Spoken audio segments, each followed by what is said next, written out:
संक्षिप्त गरुड़ पुराण दूसरा अध्याय। गरुड़ जी ने कहा, हे केशव, यमलोक का मार्ग किस प्रकार है? दुखदायी होता है।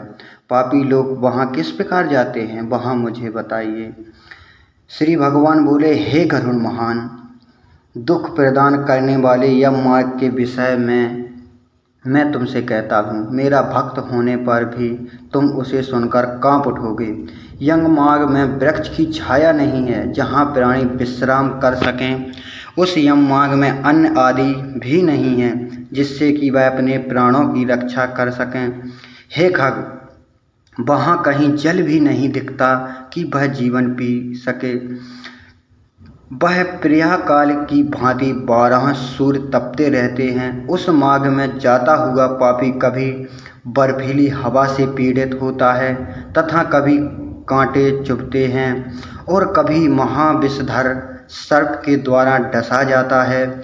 वहाँ पापी कहीं सिंहों, व्याघ्रों और भयंकर कुत्तों द्वारा खाया जाता है, कहीं बिच्छुओं द्वारा डसा जाता है और कहीं उसे आग से जलाया जाता है। तब वहीं अति भयंकर महान असीपात वन नरक, जिसके विषय में लिखा है कि वह 7 योजन जलती भूमि है, जिसके बीच में एक जंगल है जिसके पत्ते तलवार के समान नामक नरक में वह पहुँचता है, जो 2000 योजन विस्तार वाला कहा गया है। वहाँ वन कौआ, उल्लू, बटों, पक्षी विशेषों, गीधों, सरगों तथा डांसों से व्याप्त है।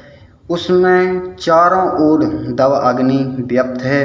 असीपात के पत्तों से वह जीव उस वन में छिन्न भिन्न होता जाता है। कहीं अंधे कुएं में गिरता है, कहीं विकटे पर्वत से गिरता है, कहीं छुरे की धार पर चलता है, कहीं तो कीलों पर भी ऊपर चलता है, कहीं अपने अंधकार में गिरता है, कहीं उग्र भय उत्पन्न करने वाले जल में गिरता है, कहीं जोकों से भरे हुए कीचड़ में गिरता है, तो कहीं जलते हुए कीचड़ में गिरता है, कहीं तपी हुई बालूका से व्याप्त और कहीं धधकते हुए तापमय मार्ग, कहीं अंगार की रस्सी और कहीं अत्यधिक धुएं से भरे हुए मार्ग पर उसे चलना पड़ता है। कहीं अंगार की वृष्टि होती है, कहीं बिजली गिरने के साथ शिला वृष्टि होती है यानी वर्षा होती है, कहीं रक्त की, कहीं शास्त्र की और कहीं गर्म जल की वृष्टि होती है। वृष्टि का मतलब वर्षा होता है। कहीं खारे कीचड़ की वृष्टि होती है। मार्ग में कहीं गहरी खाई है, कहीं पर्वत शिखरों की चढ़ाई और कहीं कंदराओं में प्रवेश करना पड़ता है। वह मार्ग में कहीं घना अंधकार है तो कहीं दुख से चढ़ी जाने योग्य शिलाएं हैं, कहीं मावद रक्त तथा विष से भरे हुए तालाब हैं। यम मार्ग में बीचों बीच अत्यंत उग्र और घोर बेतनी नदी बहती है। वह देखने पर दुखदायिनी हो तो क्या आश्चर्य, उसकी वर्ता ही भय पैदा करने वाली है। वर्ता का मतलब बहना होता है। वह 100 योजन चौड़ी है। उसमें पूर्ण पीप, मावद और शोषित रक्त बहने रहते हैं। हड्डियों के समूह में तट बने हैं, अर्थात उसमें तट पर हड्डियों का ढेर लगा रहता है। मांस और रक्त के कीचड़ वाली वह नदी दुख से पार की जाने वाली है, अथवा गहरी और पापियों द्वारा दुख पूर्वक पार की जाने वाली यह नदी केशपुरी सेवार से भरी होने के कारण दुर्गम है। वह विशाल काय ग्रहों घड़ियालों से व्याप्त है और सैकड़ों प्रकार से घोर पंछियों से आवृत है। हे गरुड़, आए हुए पापी को देखकर वह नदी ज्वाला और धूम से भरकर कड़ाहे में रखे घृत की भांति खौलने लगती है। वह नदी सुई के समान मुख वाले भयानक कीड़ों से चारों ओर व्याप्त है।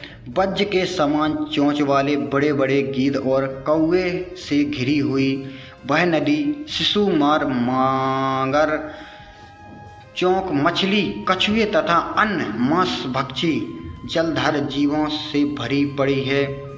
उसके प्रवाह में गिरे हुए बहुत से पापी रोते चिल्लाते और हे भाई, हाँ पुत्र, हाँ तात, इस प्रकार कहते हुए बार बार विलाप करते हैं। भूख और प्यास से व्याकुल होकर पापी जीवन रक्त का पान करते हैं। वह नदी झकपूर्व रक्त को प्रवाह से व्याप्त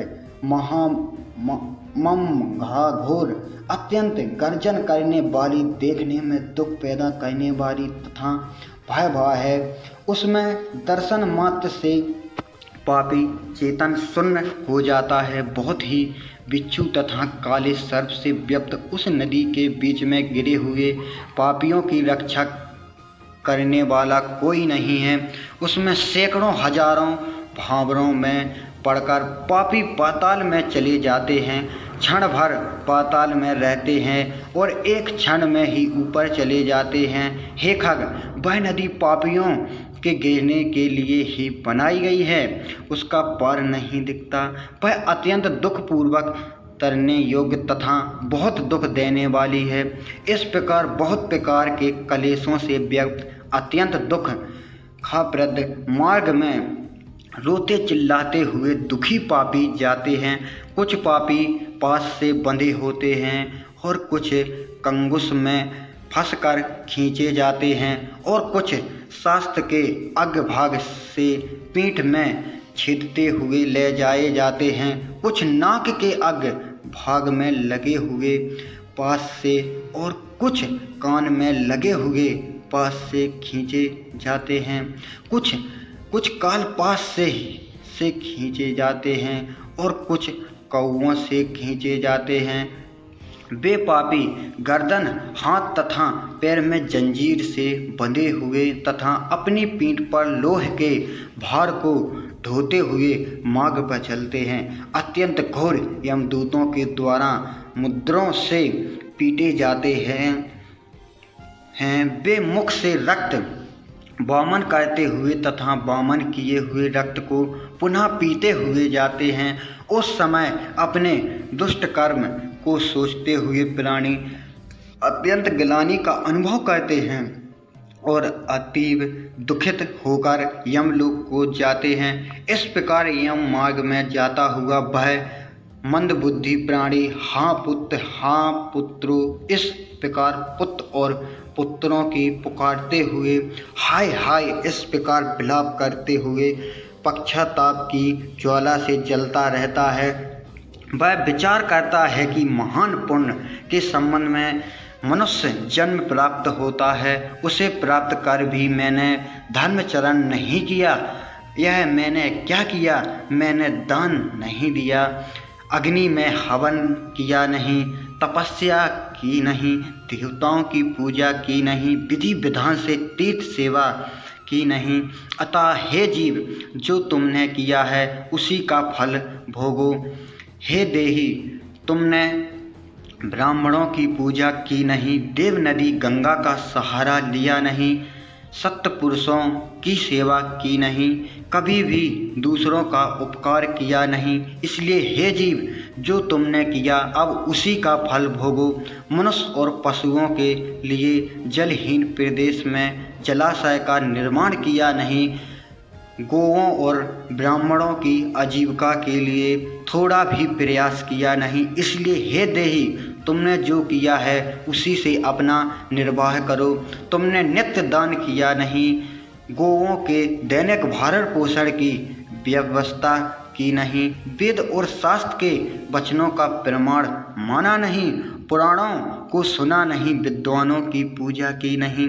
इसलिए हे देही, जो तुमने किया है उन्हीं दुष्ट कर्मों के फल को अब भोगो। नारी जीव भी पश्चाताप करते हुए कहता है, मैंने पति की हितकार आज्ञा का पालन किया नहीं, पतिव्रत धर्म का कभी पालन किया नहीं और गुरुजनों की गौरवोचित सम्मान कभी दिया नहीं।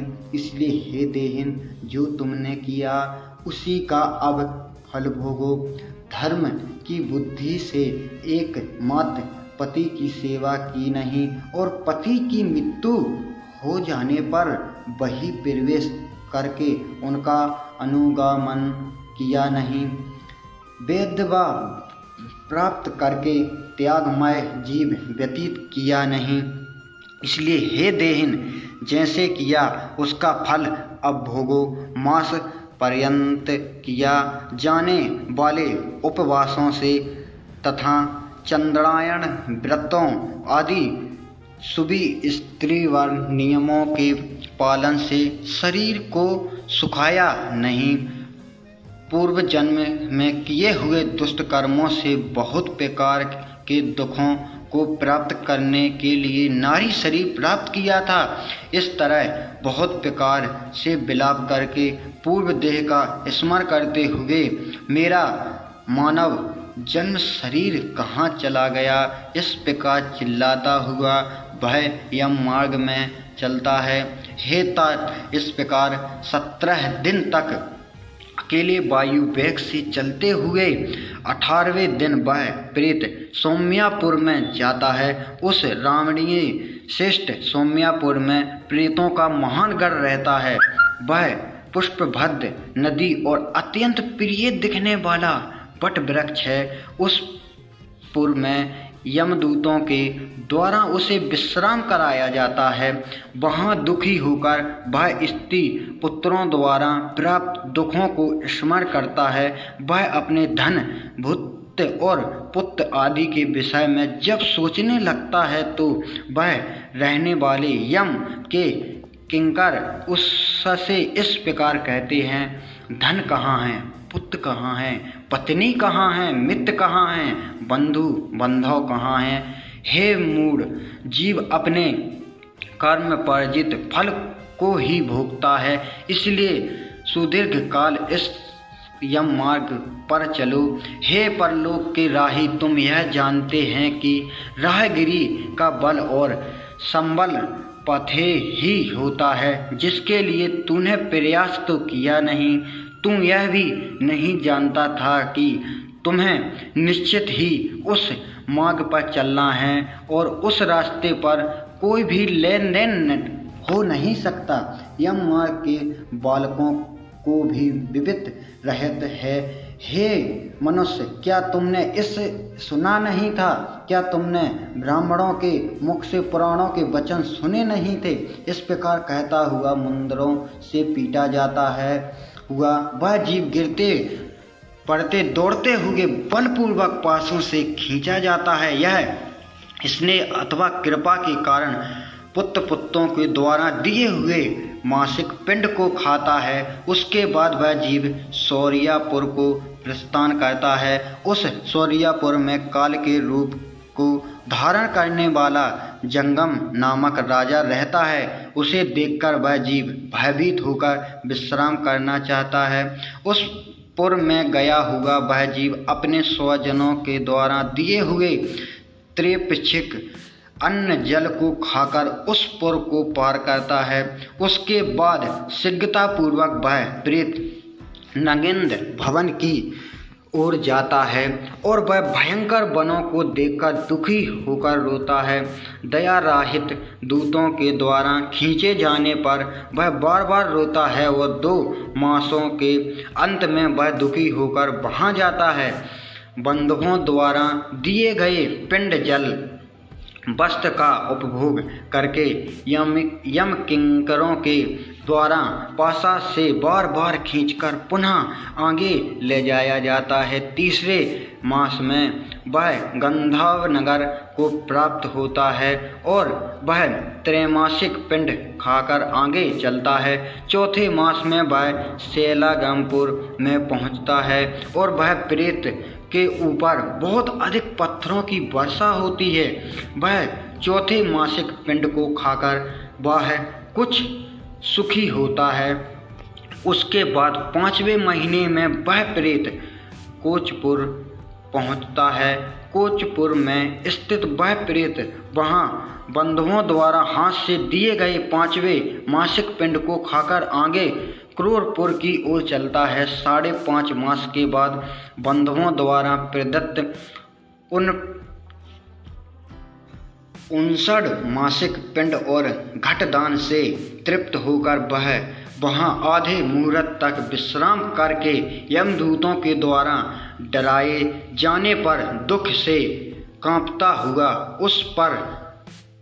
उस पुर को छोड़कर चित्तभवन नामक पुर को जाता है, जहां यम का छोटा भाई विचित्र नाम वाला राजा राज्य करता है।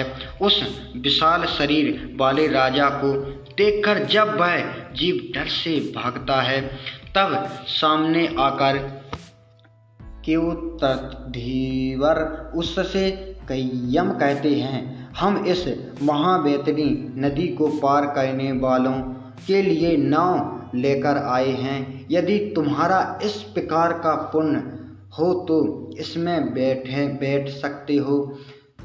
तत्वदर्शी मुनियों के दान को ही वितरण देना या बांटना कहा है।